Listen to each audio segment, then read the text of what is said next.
Қайырлы күн достар, менің каналыма қош келдіңіздер. Бүгін мен шоколад қосылған маффины дайындаймын, яғни шоколадные маффины. Өте тәтті болып шығады. Міндетті түрде видеоны соңына дейін қарап, сіз де жасап көріңіз. Маффины дайындауға керек заттарым видеоның астындағы описаниясында жазылған. Ең алдымен айранымызға содамызды қосып, осылай араластырып аламыз. Сода айран екеуі біріккен кезде реакцияға түсіп, көпіріп, осындай сұйықтық пайда болады. Міне көрдіңіздер ме, көпіршік дейін отыр. Келесі құрғақ ингредиенттерімізді қосып аламыз. Ұнымызға какаомызды қосамыз, ванилинімізді қосамыз, және қопсытқышымызды қосамыз. Енді осылардың барлығын жақсылап араластырып аламыз. Құрғақ ингредиенттерімізді біркелкі етіп.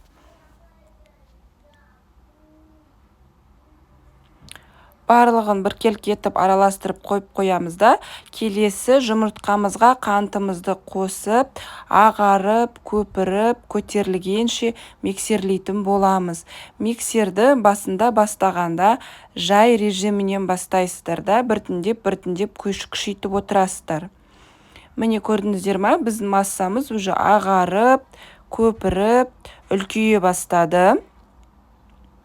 Енді осының үстіне жаңағы айранымызды қосамыз, және сұйық майымызды қосамыз, сухой ингредиенттерімізді, яғни құрғақ ингредиенттерімізді, және кофе қосамыз да, жақсылап миксерлейміз. Барлығы біркелкі болғанша, арасында ешқандай түйір-түйіршіктер қалып қоймасын, асықпай миксерлейміз.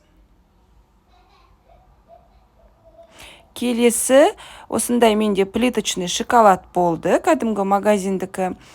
Осыны енді кішкентай бөліктерге бөліп аламыз. Сіздерде кондитерский ұсақ шоколадтар болса да жақсы. Тең жарты шоколадты мен осылай қамырға қосамда, тең жартысын қазір алып қоям. Қамырға қосып, оларды тағы да миксерлеп аламыз. Араларына бару үшін шоколад. Енді осыны кондитерский мешокқа құйып, қазір мынандай арнайы капкейк пісіруге арналған формаларға құйып шығамыз. Сіздерде силиконовый формалар болса да болады. Міне мен арнайы капкейкті пісіруге арналған кішкентай формочкаларға құйып шығам қазір.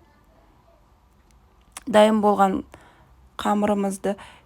Келесі осылардың үстіне жаңағы қалған шоколадтарды осылай қойып шығамын. Екіге бөлдім. Жартысын қамырға, яғни қостым. Жартысын осылай беттеріне қойып шығуға. Алдын ала 180 градуста қызып тұрған пеште 20-25 минут пісіріп аламыз.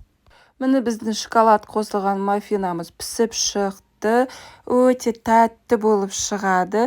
Өздеріңіз видеода көріп тұрғандарыңыздай, беттерінде жаңағы сеуіп шыққан шоколадтың түйір-түйіршіктері еріп, өте сондай тәтті дәм береді. Менің видеом ұнаса, сіз де осы менің рецептім бойынша жасап көріңіз, және менің каналыма жазылып, видеоларымның астына лайк басып, комментарий жазуды ұмытпаңыз.